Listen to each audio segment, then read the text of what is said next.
नमस्ते, प्रणाम।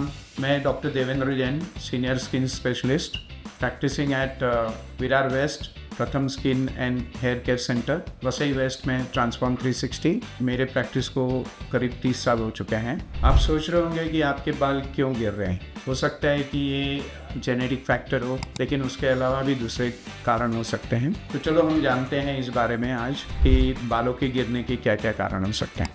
तो सबसे पहले तो आपको ये डिसाइड करना है कि आपके बाल ज़्यादा गिर रहे हैं कि नहीं। तो अगर आप जब बाल बनाते हो उस समय अगर आपके कंघी में पहले की अपेक्षा ज़्यादा बाल आते हैं, या फिर आप जब शैम्पू से बाल धोते हो उस समय बाथरूम में आपको ज़्यादा बाल दिख रहे हैं, या फिर आपको घर में आजू बाजू में बहुत सारे हेयर गिरे हुए दिखते हैं, तो इसका मतलब है आपके ज़्यादा बाल झड़ रहे हैं। उसके अलावा अगर आपके बाल थिन हो चुके हैं या फिर पैचेस नज़र आ रहे हैं आपके स्कैल्प पे और स्कैल्प विजिबल हो गया है, तो आपको इसके बारे में चिंता करनी चाहिए। तो इसके बहुत सारे कारण हो सकते हैं। ये जेनेटिक भी हो सकता है। इसके अलावा स्ट्रेस की वजह से भी आपके बाल झड़ सकते हैं। डाइटरी फैक्टर्स से भी आपके बाल झड़ सकते हैं। और कुछ मेडिकेशंस हैं, अगर आप वो ले रहे हो लंबे समय तक, तो उससे भी आपके बाल झड़ सकते हैं। तो इसको हम आगे जानेंगे कि किस तरह से ये सब फैक्टर्स आपको अफेक्ट कर सकते हैं। तो दोस्तों, बाल गिरना आजकल बहुत कॉमन हो चुका है।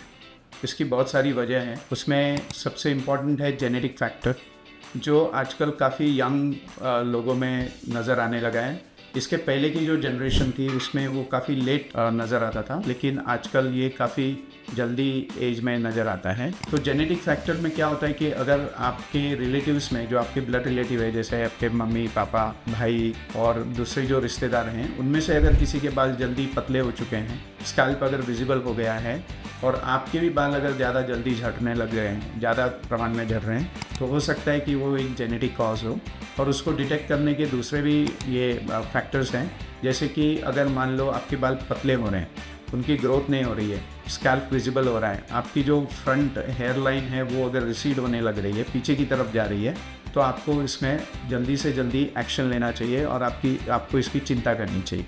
क्योंकि अगर आप अर्ली स्टेज में इंटरवेंट करते हैं, अगर आप आपके डॉक्टर की सलाह लेते हैं और आप उसका इलाज करवाते हैं, तो हो सकता है कि आपको परमानेंट लॉस ना हो, क्योंकि इस स्टेज पे ये थोड़ा रिवर्सिबल हो सकता है। जब तक आपके हेयर है और हेयर रूट्स आपके जिंदा हैं, तब तक आप बहुत सारी इसके दवाइयाँ हैं जिसके के उपयोग से आप इसको रिवर्स कर सकते हैं। जेनेटिक हेयर लॉस के बारे में मैं अगर बताऊं तो इसको एलोपेशिया एंड्रोजेनेटिका कहा जाता था। आज इसका नाम चेंज करके इसको पैटर्न हेयर लॉस कहते हैं, और ये फीमेल में भी हो सकता है और मेल में भी हो सकता है। आजकल बहुत यंग एज में ये शुरू हो जाता है, जैसे कि 18-20 साल की उम्र में भी हम देखते हैं कि बच्चों के हेयर काफ़ी थिन होने लगते हैं। और इसमें सबसे पहला साइन ये होता है कि बाल ज़्यादा झड़ने लगते हैं।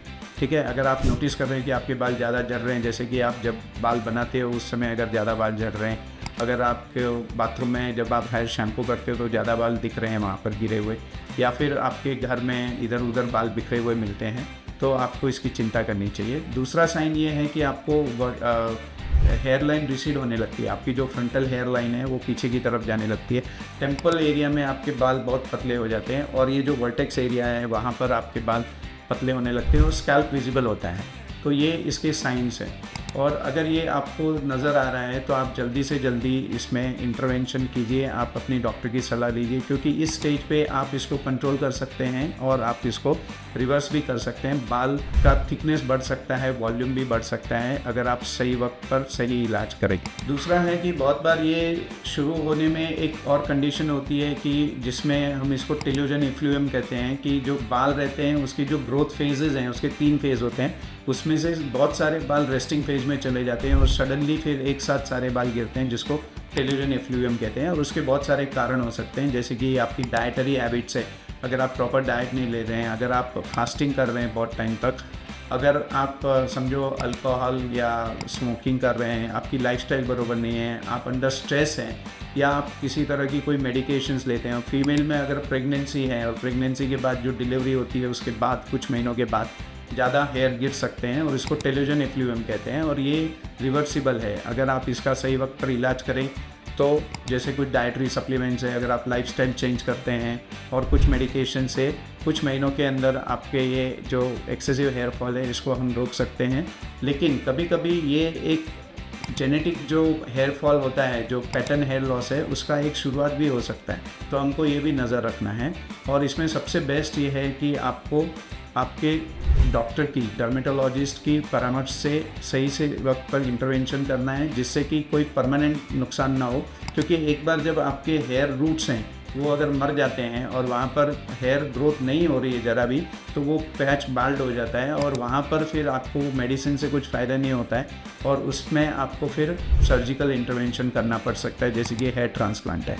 अगर हम ट्रीटमेंट की बात करें तो जैसे मैंने बताया कि जो टिलोजन एफ्लूम में जो एक्यूट फेज़ होता है, उसमें हम कुछ डाइटरी मॉडिफिकेशन से, कुछ सप्लीमेंट्स जो हेयर के लिए इम्पोर्टेंट रहती है, लाइफस्टाइल चेंजेस की वजह से, ये सब अगर हम इम्प्लीमेंट करते हैं तो आपका बाल झड़ना रुक सकता है और आपको इससे फ़ायदा हो सकता है। अगर पैटर्न हेयर लॉस है तो आजकल बहुत सारी मेडिसिन अवेलेबल है, जैसे कि टॉपिकल मिनॉक्सिडिल है, आजकल ओरल मिनॉक्सिडिल भी अवेलेबल है।